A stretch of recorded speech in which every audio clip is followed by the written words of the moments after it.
Assalamualaikum warahmatullahi wabarakatuh. Selamat pagi anak-anak. Gimana kabarnya hari ini? Baik? Oke, baik semua ya. Alhamdulillah. Hari ini kita akan belajar mengenai materi permintaan. Nah, sebelum kita ke materi lebih lanjut, ada yang tahu nggak permintaan itu apa? Ada yang tahu? Bisa angkat tangan? Oke, Mbak Winda silakan. Permintaan adalah jumlah yang diminta oleh pasar kepada penjual, dari pembeli kepada penjual. Oke, baik sekali jawaban dari Mbak Winda. Jadi permintaan itu adalah jumlah barang yang diminta dari masyarakat atau dari pasar dalam rentang harga tertentu. Nah, jawaban dari Mbak Winda ini sudah tepat ya teman-teman. Nah, selanjutnya itu hukum dari permintaan.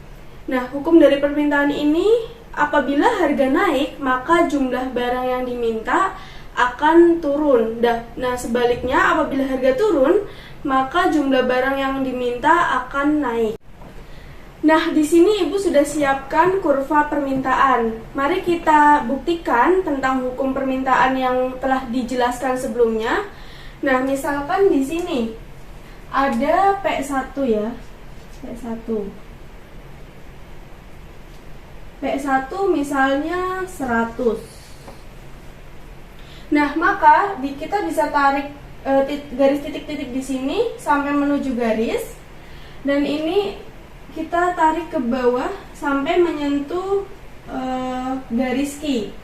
Nah, di sini kita tuliskan huruf Q1, misalkan di sini sebesar 25. Nah, maka selanjutnya, misalkan di sini harga turun ya, misal harga teh atau harga kopi di sini turun, harga turun misal di sini ada P2. Nah, kita tarik lagi garis titik-titik sampai menyentuh garis ini yang melintang. Nah, kita tarik lagi garis ini ke bawah sampai menyentuh garis Q. Di sini kita katakanlah Q2. Misalkan 35. Ini misalkan 80.000 misalkan. Nah, di sini sudah jelas bahwa apabila harga turun, maka jumlah barang atau kuantitas barang yang diminta oleh masyarakat akan semakin bertambah. Seperti itu. Nah, akan tetapi hukum permintaan ini berlaku apabila kondisi pasar dalam keadaan ceteris paribus. Nah, teman-teman tahu tidak sih ceteris paribus itu apa?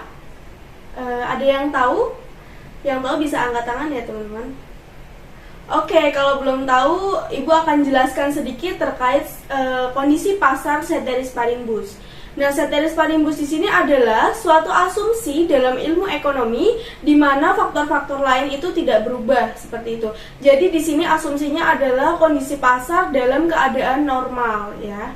Oke, kita akan kembali ke kurva. Nah, kurva permintaan ini sebenarnya ada dua kondisi. Yang pertama ada kondisi kurva yang bergerak dan kondisi kurva yang bergeser gitu ya. Oke, kurva bergerak ini gimana sih, Bu? Nah, di sini kondisi kurva permintaan bergerak itu disebabkan oleh perubahan harga. Yang mana kita bisa lihat di sini bahwa jumlah barang yang diminta atau Q akan berubah seiring berubahnya harga barang di suatu pasar itu. Nah, di sini kita sudah contohkan di awal ya, bahwa misalkan ada harga minyak goreng misalkan ya, itu 1 liter itu misalkan ya 10.000. Nah, 100.000 maksud saya. Nah, itu berada dalam titik di sini. Misalkan titik A ya. Nah, kuantitasnya dalam harga 100.000 itu yang minat ada 20 orang. Nah, suatu ketika harga minyak itu turun menjadi 80.000. Nah, apabila kita geser titiknya ke garis ini, maka ketemu di sini ada titik B, kita misalkan. Nah, di titik B ini kuantitas minyak goreng yang diminta oleh masyarakat itu sebesar 35.000. Nah, di sini sudah dibuktikan bahwa perubahan harga merupakan salah satu penentu dari pergeseran kurva permintaan. Nah, di sini dari titik A bergerak menuju titik B, yang mana kuantitasnya atau jumlah barang yang diminta akan naik seperti itu. Begitu pula apabila harga barang ini naik gitu, permintaannya akan turun pastinya. Seperti itu ya. Bisa dipahami? Oke, bisa. Nah, selanjutnya adalah kurva bergeser ya. Ini Ibu sudah siapkan kurvanya. Nah, ini kita tulis bergerak dulu ya. Dan ini Ibu tulis bergeser.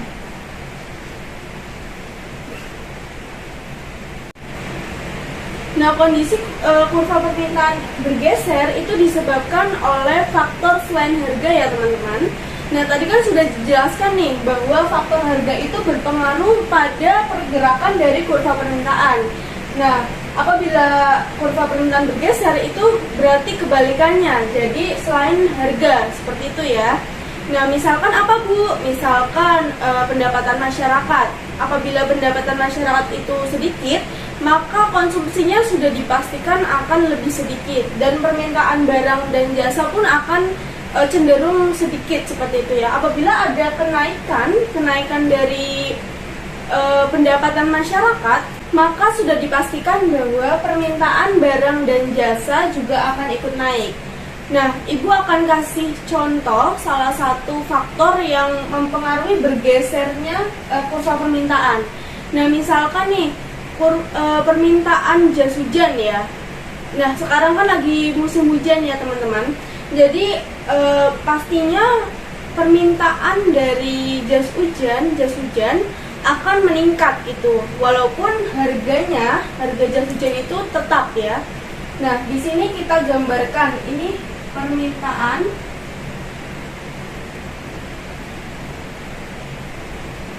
jas hujan. Ya. Nah, di sini misalkan kita kasih harga 20.000.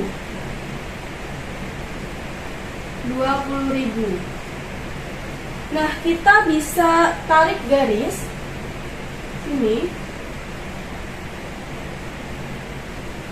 Ini merupakan garis apabila permintaan itu sedang dalam kondisi normal. Ini garis ini merupakan garis S. Maksud Ibu D ya. Lambangnya itu D, diamond. Di sini kita akan tarik garis ke bawah. Key. Misalkan 10. Nah, apabila musim hujan, maka permintaan itu cenderung lebih naik. Permintaan jas hujan itu cenderung naik. Banyak orang-orang yang mencari jas hujan gitu ya. Nah, di sini kita gambarkan. Ini karena harganya tetap, maka ini tidak ada perubahan harga. Jadi titik P, titik harga itu kita tidak boleh mengubahnya seperti itu ya. Nah, kita tarik garis dari titik ini menuju ke kanan. Karena permintaan jas hujan itu mengalami kenaikan gitu ya. Jadi apabila bergeser ke kiri, maka artinya permintaan jas hujan itu lebih sedikit gitu. Kita tarik ke bawah. Misalkan ini Q1 jadi 15 atau 20 gitu kan. Nah, di sini akan terlihat bahwa walaupun harganya sama, maka kuantitasnya itu akan lebih naik seperti itu ya teman-teman. Nah, misalkan nih sudah tidak musim hujan, pasti kan orang-orang sudah tidak lagi mencari jas hujan, maka permintaan jas hujan tersebut akan turun kembali ya. Kita tarik di sini dari harga P Karena ini turun, maka bergesernya itu ke kiri, sebelah kiri. Kita tarik garis. Nah, kita ketemu garis di sini. Nah, kita akan tarik ke bawah. Q2. Misalkan di sini sebesar 2 ya. Nah, jadi bisa terlihat bahwa walaupun harga jas hujan tersebut tetap, akan tetapi permintaannya ini selalu berubah gitu. Kondisinya tuh selalu berubah seiring berjalannya faktor-faktor yang mendukung atau faktor-faktor yang mempengaruhinya. Seperti itu ya teman-teman. Sampai di sini bisa dipahami? Atau masih ada yang ingin ditanyakan? Oke, sepertinya belum ada ya. Oke, kita lanjut.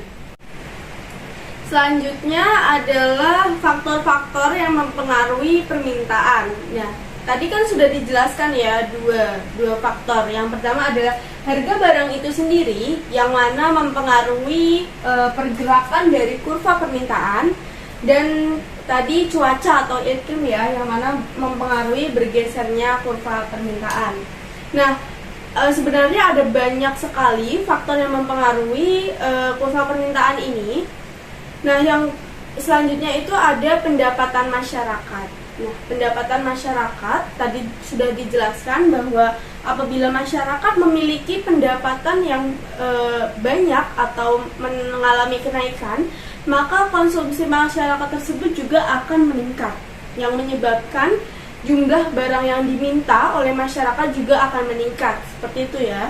Dan yang kedua itu ada jumlah penduduk. Nah, semakin banyaknya jumlah penduduk di suatu daerah atau suatu negara, maka membuat permintaan di negara tersebut atau di daerah tersebut akan barang dan jasa itu juga akan semakin banyak atau semakin meningkat. Seperti itu ya.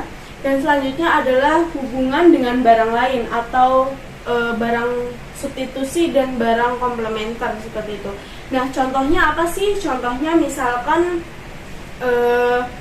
ada kopi dan teh ya. Nah, di sini kita berasumsi bahwa semua orang ini menyukai kopi dan teh ya. Nah, misalkan harga teh naik, maka orang-orang tersebut akan memilih meminum kopi daripada membeli teh, seperti itu ya. Karena harga teh ini naik, maka permintaan dari kopi juga akan meningkat gitu. Sedangkan permintaan dari teh itu akan cenderung turun gitu karena harganya yang naik ya. Bisa dipahami teman-teman? Oke, bisa ya. Kita lanjut. Yang faktor selanjutnya yaitu selera, tren atau preferensi. Nah, maksudnya apa di sini? Nah, biasanya ini kita temui di dunia fashion ya, industri fashion. Misal sekarang ini lagi tren baju yang ada renda-rendanya gitu. Maka semua orang akan berlomba-lomba untuk membeli baju model tersebut, seperti itu, daripada model yang lainnya, karena trennya sedang itu, seperti itu. Mereka ingin berlomba-lomba mengikuti tren. Nah, hal tersebut atau fenomena tersebut akan mempengaruhi banyaknya permintaan baju, seperti itu ya. Nah, selanjutnya itu ada ekspektasi harga di masa yang akan datang. Nah, maksudnya apa, Bu? Nah, di sini maksudnya adalah biasanya kan, misalkan di bulan Ramadan atau menjelang Lebaran, itu kan pasti harga bahan pokok, misalkan ayam, daging, dan lain-lain itu akan mengalami kenaikan. Nah, oleh karena itu, orang-orang itu banyak yang belanjanya itu sebelum mendekati puasa atau Lebaran. Jadi agar harganya itu belum naik, seperti itu ya. Jadi di situ terjadi kenaikan permintaan yang menyebabkan kurva permintaan tadi bergeser, seperti itu teman-teman. Oke, apakah dari penjelasan sampai sini ada yang ingin ditanyakan? Oke, sepertinya belum ya teman-teman. Oke, kalau belum, sepertinya pertemuan hari ini cukup sampai di sini. kita akan bertemu minggu depan. Kita akan membahas materi selanjutnya, yaitu penawaran ya. Oke, mungkin penjelasan dari Ibu sampai di sini saja. Mohon maaf sekali apabila ada salah-salah kata atau penjelasan yang kurang jelas.